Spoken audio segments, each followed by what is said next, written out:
વિધાનસભાના અધ્યક્ષ શંકરભાઈ ચૌધરીએ બનાસકાંઠા જિલ્લાના ડીસા તાલુકાના નાગફણા ગામથી સુજલામ સુફલામ જળ અભિયાન 2025નો શુભારંભ કરાવ્યો હતો।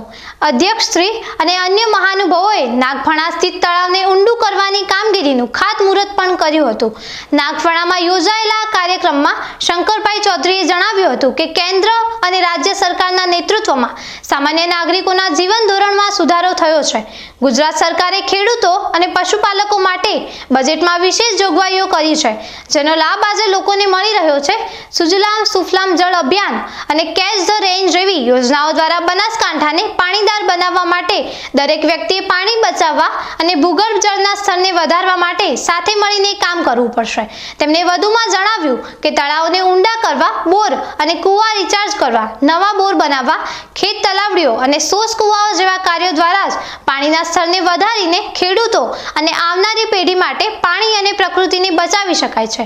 પ્રકૃતિનું રક્ષણ કરવું એ આપણી સૌની નૈતિક ફરજ છે। નર્મદાના નીરથી તળાવો ભરવાની કામગીરી પણ કરવામાં આવશે। રાજ્ય સરકારે જૂના કૂવાઓ અને બોરને રિચાર્જ કરવા માટે 90% સુધીની સબસિડી આપવાની પ્રતિબદ્ધતા દર્શાવી છે।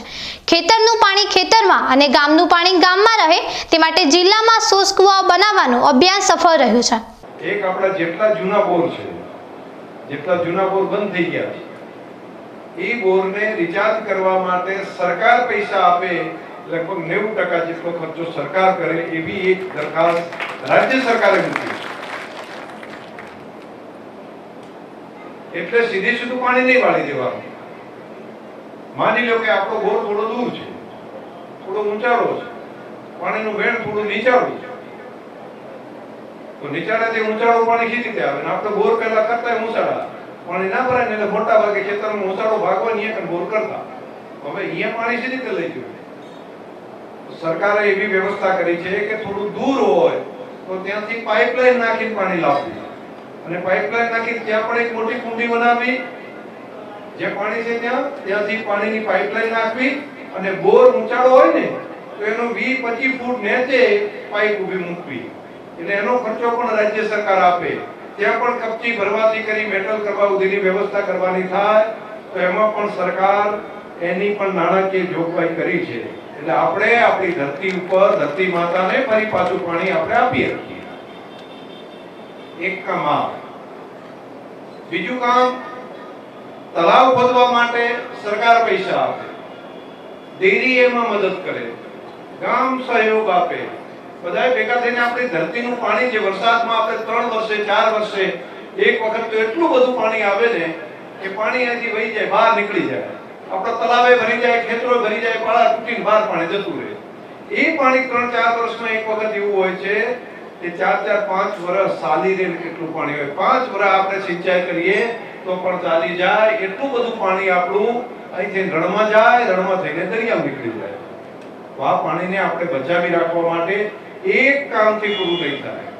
એક તળાવ ઊંડા કરવાનું કામ, બીજું જૂના બોર તાજા કરવાનું કામ, ત્રીજું જે પાણીનું વેણ વધારે છે, જે પાણી વધારે વહેતું હોય છે એવી જગ્યા પર નવા બોર બનાવીને એનું પાણી જમીનમાં ઉતારવાનું કામ। તે નવા બોર કરીને પણ પાણી ત્યાં અઠવાડિયું 10 દિવસ પાણી હેઠતું હોય, ભરી રહેતું હોય તો ત્યાં પણ પાણી આપણે જમીનમાં ઉતારવાનું કામ કરવું છે।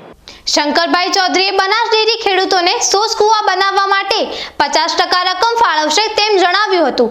તેમણે બનાસ ડેરીએ દૂધ સહિત વિવિધ વ્યવસાયો શરૂ કરીને પશુપાલકોના આર્થિક જીવન ધોરણને સુધારવાના પ્રયાસોની પ્રશંસા કરી હતી। તેમણે જિલ્લાના લોકોને દેશી ગૌવંશ અને ભેંસોને જિલ્લા બહાર ન વેચવા અને તેમની ઓલાદ સુધારણા માટે કામ કરવા માટે પણ આહવાન કર્યું હતું। જળ સંચયનું કામ બનાસવાસીઓએ ઉપાડી લીધું છે। આજે ડીસા તાલુકાના નાગફણા ગામમાં રાજ્ય સરકારના સહયોગથી બનાસ ડેરી અને ગામ લોકો બધા સાથે મળીને એક તળાવ ઊંડું કરવા માટેનું એક અભિયાન લીધું છે।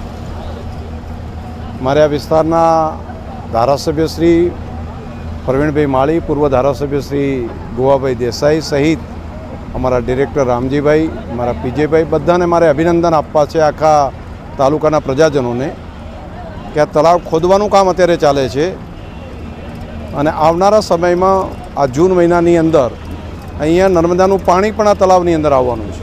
એટલે નર્મદાના પાણીથી પણ આ તળાવ ભરવામાં આવે એ રીતનું આયોજન રાજ્ય સરકારે કર્યું છે. આ બહુ મહેનત કરવા માટે આ વિસ્તારના ધારાસભ્ય પ્રવીણભાઈને અને એમની સમગ્ર ટીમને હું હૃદયપૂર્વકના ખૂબ ખૂબ અભિનંદન આપું છું. આ આપણા બધાનું કામ છે, તમામ બનાસવાસીઓનું કામ છે. આપણી આવતીકાલ બધાની ઉજળી થાય, આ ધરતી પાણીદાર થાય, એ માટે બનાસ ડેરી હોય, ગલબાબી ચેરિટેબલ ટ્રસ્ટ હોય, રાજ્ય સરકાર ને કેન્દ્ર સરકાર બધાએ ભેગા થઈને આ કામ કરવું પડશે. તળાવ ઊંડા કરવાનું કામ, ખેત તલાવડી, જૂના બોર છે એને રિચાર્જ કરવાનું કામ, નવા બોર બનાવવાનું કામ કે સોસકુવા બનાવીને એમાં પાણી ઉતારવાનું કામ, તમામ કામો અલગ અલગ રીતે આપણે બધાએ ભેગા મળીને કરવા પડશે. તો જ વરસાદના પાણીને આપણે નીચે ઉતારી શકશું. વરસાદનું પાણીનો જે વરસાદ આવે છે એ માત્ર પાણી નથી, એ પાણીનો વરસાદ એ પ્રભુનો પ્રસાદ છે અને આપણે એને એ જ રીતે સાચવી અને ધરતીની અંદર ધરતી માતાને આપવું જોઈએ. આ કાર્યક્રમમાં પૂર્વ સાંસદો, પૂર્વ ધારાસભ્યો, જિલ્લા કલેક્ટર મિહિર પટેલ, જિલ્લા વિકાસ અધિકારી એમ.જે. દવે, ડીસા પ્રાંત અધિકારી નેહા પંચાલ, બનાસ મેડિકલ કોલેજના ચેરમેન પી.જે. ચૌધરી સહિત સહકારી આગેવાનો, અધિકારીઓ અને મોટી સંખ્યામાં ગ્રામજનો ઉપસ્થિત રહ્યા હતા.